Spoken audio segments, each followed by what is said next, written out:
Ladies and gentlemen, welcome back to Fit and Health Summit. My name is Zollo, the healthy hacker and the host of this summit. Today I bring an interesting and great man into the industry and this summit in itself, Jayson Lincoln. Jayson Lincoln's been like a father figure for myself entering into the industry, helped me guide me on my journey 10 years ago. So I think it's very valuable to get him out there and see what he does and see the strengths that he has to offer and see where he's going with everything. So that leads me into my first question. Jayson, welcome, by the way. Thank you, Lamp. Thank you for coming on board today. Leads me into my first question. Where do you see things going in the fitness industry in the next 5 years? Because we've got so much information out there, but we're still at 60% obesity rate, and then 1 in 2 people. I see it all the time, and people are trying to overcomplicate things. Get back to basics. Yeah. All these different diets out there, and they all work for someone, but they're not sustainable, not maintainable. Get back to basics with the foods. Keep it simple. Yeah. Same exercise. Keep it simple. You don't need all these razzle dazzle exercises. I love my bodyweight exercises. Yeah. Simple. You can do them anywhere. Love little short, sharp sprints, interval training, that sort of stuff. Yeah. So you don't have to overcomplicate anything. Where's it going in the fitness industry? I think the government has to get behind it a bit more. Yeah, definitely. Big passion of mine, I mentioned earlier, diabetes. That's on the increase, and it doesn't have to be. Yeah. And it's all exercise and food related. Yeah. So I might mention, it's really a passion of mine, diabetes, because my grandmother, she had it really badly. She eventually lost limbs, had a stroke during one of the operations, and got a bit of dementia, and it was really terrible to look at.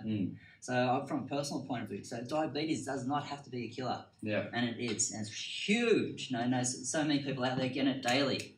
Yeah. That's there are people diagnosed. There's some people out there that not diagnosed that got it out already. So diabetes is a big one. I think the government jumped on top of it, and they've got to subsidise personal training, I think. Yeah, definitely. Us guys. Yeah. If someone's got diabetes, I've had heaps of people with diabetes. Resistance training is great for diabetes. Oh, really? It helps balance the insulin levels, that sort of stuff. Yeah. And I've had people train me after a while. They've got off their medications. Yeah. So if people knew that exercise and resistance training is going to help their diabetes, they would jump on it. But they see the dollar sign with personal training, they don't want to do it. So the government got on board, subsidised to a degree. Yeah. People. It would be good for me, and it helps the population also, diabetes, that sort of stuff. So that's what I think. I definitely agree, and because we're talking about obesity, and then diabetes works alongside the obesity epidemic as well. So it's one of those diseases that happen as a cause of ill health and stuff like that. So you're saying, we've got to get back to basics and. With fitness and with food, what are some examples within fitness that we could be getting back to basics? So if we had someone that is in that essence of they feel like they're overweight or anything like that, what would be the basic thing for them to start off with? Well, they're doing it at the moment with a campaign called September. Yeah. Do 10,000 steps. That's as simple as you can get it. Yeah. Everyone should be doing it, but no one does it. But we have to make it step September. Yeah, exactly right. Just move more. So as soon as someone walks in the studio, I say to them, what we're doing here is great. Yeah. But I'd like you to just move more. That's the first thing when you do, just move more. Yeah, exactly right. Don't worry about doing these CrossFits or F45s, smashing yourself up, that sort of stuff. Just move more to start with. Just keep it simple. Then down the track, maybe do that sort of stuff. I wish you don't want you to, but you can see me. But keep it simple, that sort of stuff. You don't have to do razzle dazzle exercises. Also, just bodyweight exercises. To start with. Just do a normal squat. It's a functional exercise. It's something you need to do every day. Lunges, that sort of stuff. So, diet, exercise, keep it simple. Back to basics. I definitely agree. And with the basics, there's still these statistics out there we touched on obesity, and the second part of my question before was, we're still at 1 in 2 people are still getting anxious or depressed, at some stage in their life. So that's more common. That's 50% of our population having anxiety or depression. What do you think we can do? So it's like a vicious circle, isn't it? Exercise, diet. As soon as you exercise, you get the happy hormones. Everyone's heard of the happy hormones that you do when you exercise. You don't need to take drugs. Exercise, I'm blank at the moment what hormones it is, but you know what endorphins. Endorphins. So you got the happy hormones floating around the body straight away. So, and then from that on, start losing weight, still feeling fitter and stronger. not doing that, you don't get the happy hormones, not getting fit and stronger, depression comes along. Yeah, exactly. So it sort of follows each other. So yeah, definitely. And so what are the things that you do that you could do and you do in your awesome studio differently than other people? Do you think you do something different, or is it the fact that it is so simple that that's? I think they like the simplicity of it. Yeah. And really, everyone does know what to do. They know they have to be eating healthy. They know they've got to do a bit of exercising, but they don't do it. Exactly. It's the accountability side. That's why really personal training works. Yeah. Because to say you come to me today, you might notice me once a week. Yeah. You come next week, in of course that time, you're going to be more consistent because you know next time I see you and say, Liam, you've been doing those exercises I showed you. Yeah. That meal plan I showed you. You don't want to say no. Yeah. Yeah, exactly. So you adhere to your training when you're not here also. So the big thing is accountability. Yeah, definitely. So you have to be accountable. Yeah.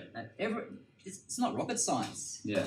Exercise and diet. That's it. Don't worry about all these no fasting diets or no paleo, whatever it is, what you want to choose. Keep it simple and just move more. Yeah, exactly right. Big thing, accountability. Yeah. If you don't have that accountability, it doesn't matter how much you know. Yeah, you're not going to adhere to it.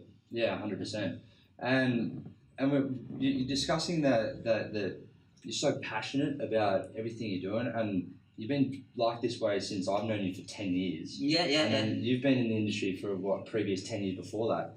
Where did that passion start, and how can we all enhance that and keep passionate like that? Yeah, so I've been a personal trainer since '94, so over 20 years. Yeah. And like I mentioned earlier, in our job we're talking to people all the time. Why are you at this point at the moment? And they tell us their story.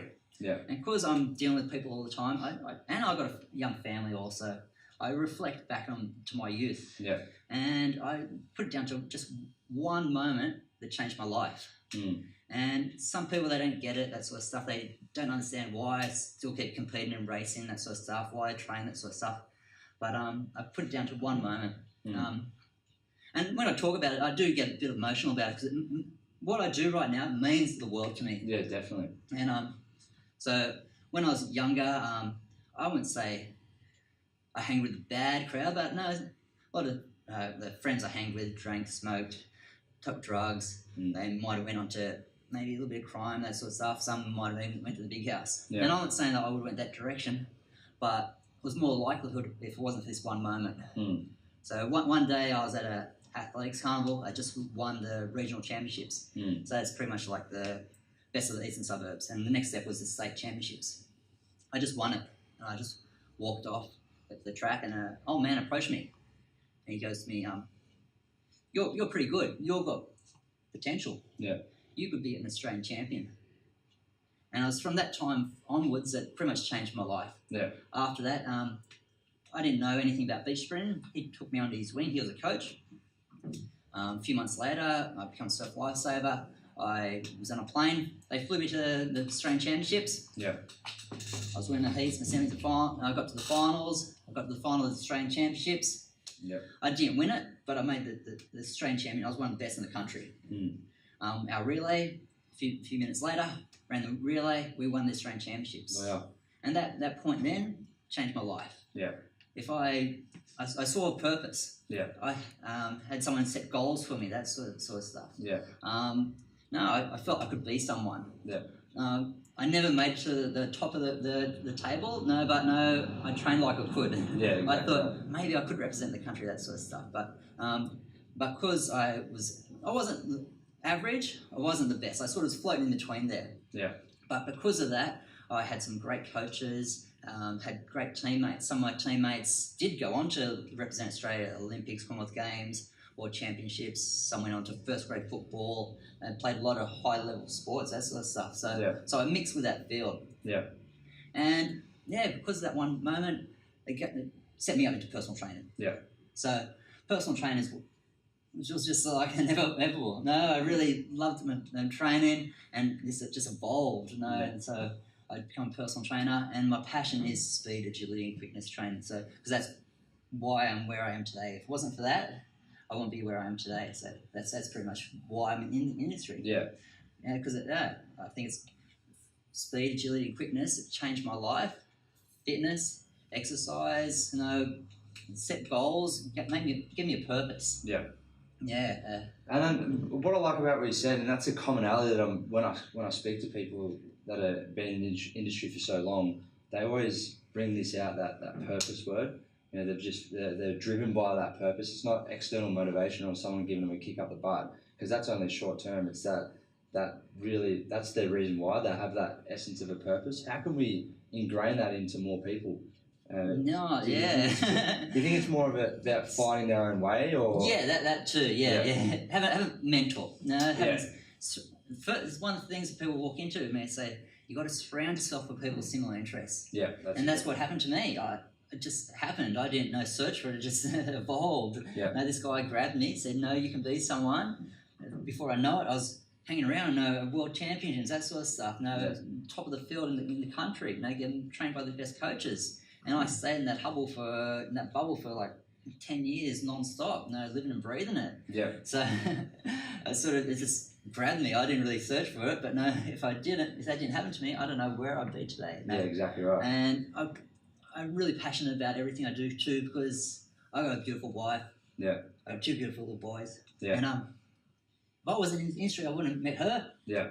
And I wouldn't have 2 beautiful boys I've got today. Yeah, definitely. And I'm getting a bit cheery because no, that's good. My family means a lot to me. Yeah. And, I'm a little fella. Yeah. Every time I jump in the blocks, I think about what God gave me the opportunity to be where I am today. Yeah. That's why a run means a lot to me. So every time I jump in the blocks, I think of that little 15-year-old boy. Yeah. And I want to show my boys, because if you see pictures of me racing, I'm the smallest guy in the field. Yeah. Everyone towers above me, but I still kick their ass. Yeah. And I want to show my little guys that if you put your head down and you're passionate about whatever you do, you can do it. Yeah. And my little boy comes home saying, "Oh, these guys are better than me." It's what, mate, you can be better than them. Yeah.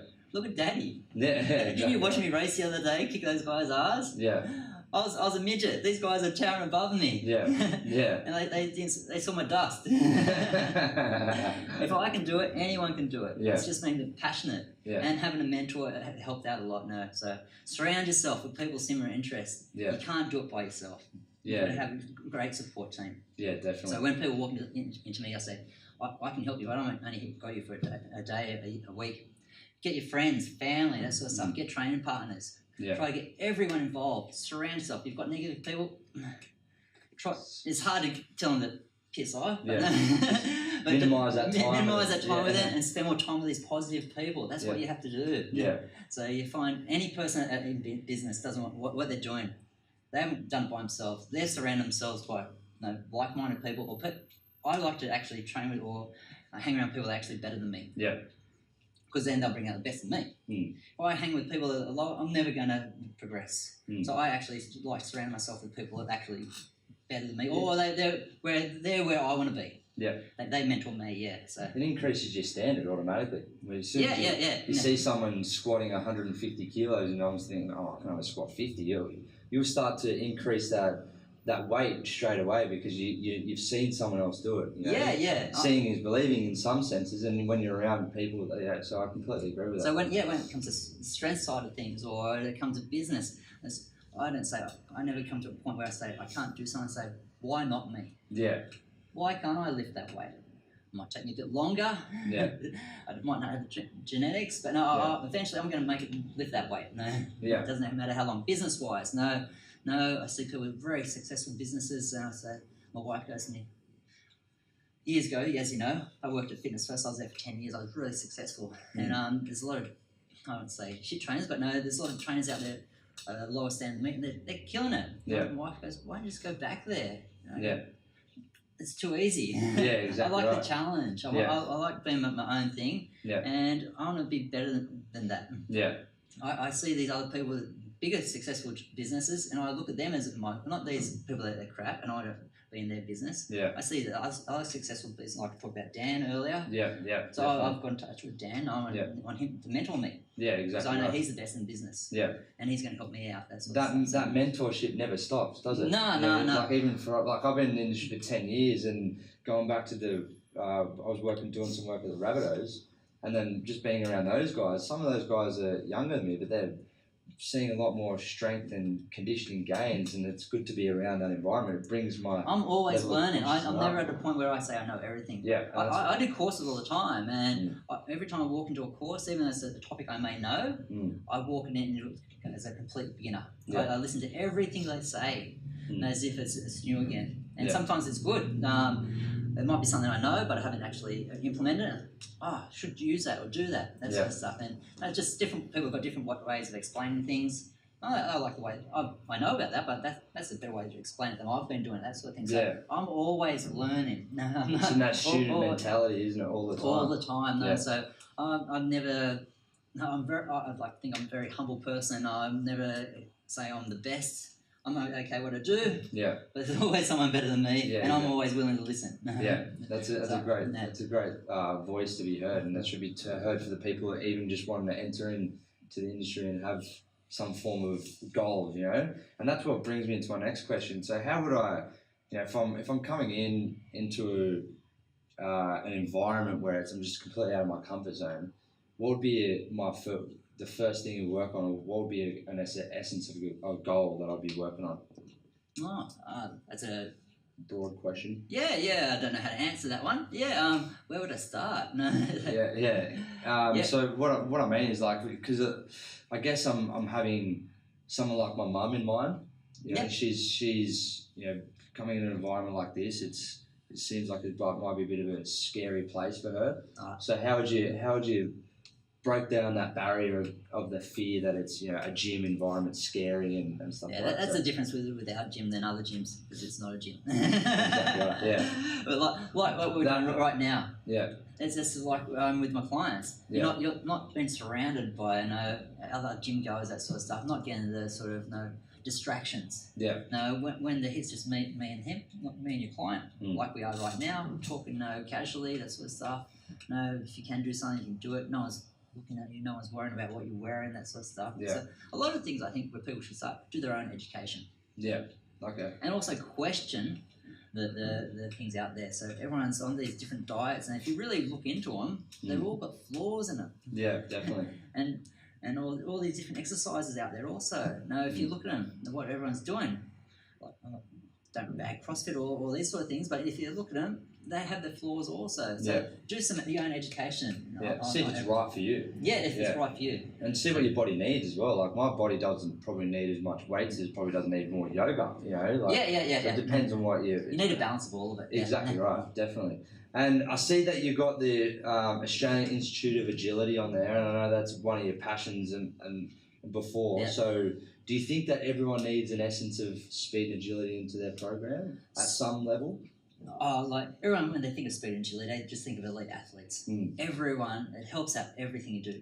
If I want to cross the road, dawdling across the road is not going to save me from getting hit by a car. Yeah, exactly. So you have to be a bit quick and nimble. As we get older, we lose our agility, balance, coordination, that sort of stuff. Yeah. The rate of when someone has a fall and then recovering from the fall is hip ones, for example. If an older person breaks a hip, they've made a stat of saying 18 months afterwards, most of them are dead. Yeah. So exactly right. Agility work, balance, coordination. Everyone needs to do it. Yeah. Speed. It's primal. Yeah, definitely. Back to the caveman days, if you weren't fast and strong, you're dead. Yeah. So if you're fast and agile, it helps out everyone. So the caveman day, if he wants to get the bear, he either gets eaten by the bear or he catches the bear. If he's not fast, he's dead. He's dead. So speed and agility, I think, can help everyone out. So and like I mentioned before, speed and agility is the foundation of every single sport. You can't do one sport out there without speed and agility. Yeah. Maybe you play chess or something, but no. Otherwise, speed and agility, you need it for every single sport. Yeah. So what would be the foundations of, say, if I was to learn multiple sports? Because I'm playing with this idea of being a healthy hacker, which means I'm not trying to be a phony person, but what I want to do is build a good level of foundation for myself, and then being able to go to a boxing fight, and then potentially go do a boxing fight, and then go to a beach sprint a couple of months later. So if I was to program myself and have a good base of speed and agility, what would that look like? Well, that's why I think this training is for everyone, because it's so much variety in it. So if I can give you an example on the yeah, definitely. So a lot of people come to me and they think, oh, I need to get faster and more agile. They just think of running. Yeah. But it's so much complex. So just say you've got running down here, you say speed work. Watch out, don't worry about my messy writing. Yeah. But really, if you want to get the most out of your speed work, you have to be mobile, that sort of stuff. So first work on function. Yep. So it's mobility, flexibility, core strength, all that sort of stuff. So I do a lot of that work. So that could be yoga, Pilates, all that sort of stuff. Yeah. Also. Then I get into strength work. This is just your basic weights from your squats, your lunges, your presses, all that sort of stuff, your basic weights. Then once I've built a good base of those, now I go into speed strength. Speed strength.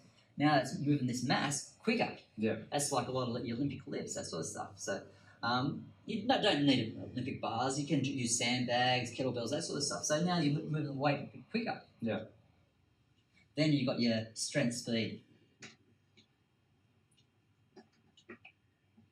So that's also moving the mass quickly, but now this is your own body weight. This is a form of plyometrics. So we do a lot of jumping and bounding, that sort of stuff. So if you look at a speed and agility program, it's not just, everyone thinks it's just about the running. Yeah. Running is a component of it, but there's so much variety, other things you need to do to really improve your speed. Yeah. And that's not talking about also all your drills. All your different running drills help you running form. Yeah. Then you've got different phases of running. You've got the acceleration, you've got the transition from acceleration to maximal speed, that sort of stuff. Then you've got speed maintenance, you've got speed endurance. Yeah. So you've got all different styles of running we have to work on. And then with the running, do you think that there has to be obviously an element of specificity for the particular sport then? Is that where the training will actually differ? That too. So it depends on, so you know about our energy systems. You've got lactic, alactic, aerobic. So it depends on what they're training for. So if you've got more of a sprinter designed to 100 metres, you're only working around the alactic energy system. So we have to design a program around that. If you've got more of a person just over that distance, 200s, 400s, that sort of stuff, now you're working more the lactic energy system. So you're working more speed endurance. Then you've got the people do long distance stuff where, I don't know why they do long distance stuff, I don't know. 100 metres, 200 metres, keep it short and sharp, But no, then you've got the endurance trainer. So then you've got all that sort of stuff in the training program. So if you look at what's involved in a speed agility program, there's so much variety. So that's why I love it also, because I do a lot of functional work, body weight exercise, stretching, balance, coordination. I do a lot of strength work, do a lot of speed, a lot of jumping and bounding, plyometrics and that sort of stuff. So it's heaps of variety in the speed agility training that people don't think of. That's why I really love it also. So it's, like I said, speed agility is why I'm where I am today. But I just love the style of training anyway. So exactly right. So that's what goes into designing a speed agility program. This is just the nuts and bolts of it. So it goes a bit more in depth. Definitely. But I've just quickly wrote something that hopefully you sort of know. And what I like about it is that I thought speed and agility was just an essence, like what I was asking before, it's just an essence of how I can add it into my program. But this in itself is like its own foundation. Well, we would have this as a foundation. It's not like I would have a bit of speed and agility and a bit of yoga. I would have speed and agility as my foundation because I have the function, the strength, the speed. And then that's the speed that comes last. So that's awesome. So you're doing a little bit of speed throughout this, but it's not your main priority. So down here is definitely speed's the priority. But before we get there, you feel bad posture, your balance, coordination, that sort of stuff. No, that's no good. Speed. You're not going to get the utmost out of all these different phases. Well, if you're not in the function part, you can't lift your leg up. I know it sounds silly, but that's something, you can't lift your leg up higher, so your stride rate goes down. So therefore, it's going to affect your speed. So that's why I like to I show this little drawing to a lot of people, especially people walking off the street. They say, "Oh, I need to improve my speed and agility." I say, "When?" And they say, "Oh, next week." It's like. This, if you really want to do your best, because in a week or two time, I can show you some drills, that sort of stuff, but a lot of it is building habits. So when you jump in the blocks and it's racing or footy or whatever, you get that ball, you're not thinking. Everything just happens on autopilot. And so all this, you got to do it over a period of time. So you really, on race day, you're not even thinking. No, when I'm getting with my blocks, the transition from acceleration to maximal speed is really fluent. No, you get the ball and footy. Yeah. You're not thinking, what am I going to do with it? You know, boom, bang. Yeah, you're moving in all different directions. Yeah, you know, it just happens. Yeah, You're not thinking about it. Yeah. And if you haven't built a foundation and made everything a habit, when someone walks into, we can do a few weeks of this, but you're not going to get the most out of it. Yeah. So everyone's looking for that end thing, but then you got to build those, legs of a chair. You got to build that the essence of that program. So that's awesome, Jayson. I really appreciate that, and that's a lot of great insights for myself and for the viewers out there. So please tell people where we can find you and how they can get access to you more. Well, I'm based out of the eastern suburbs, out of Brownwick. I have a studio on Boca Street. So if anyone's looking for me, my personal training studio is called Head for Health. Yep. So my name's Jayson. I don't know what else I can say to that. That's it. All good, mate. Thank you so much. You're a great mentor, and please head for health. Thank you.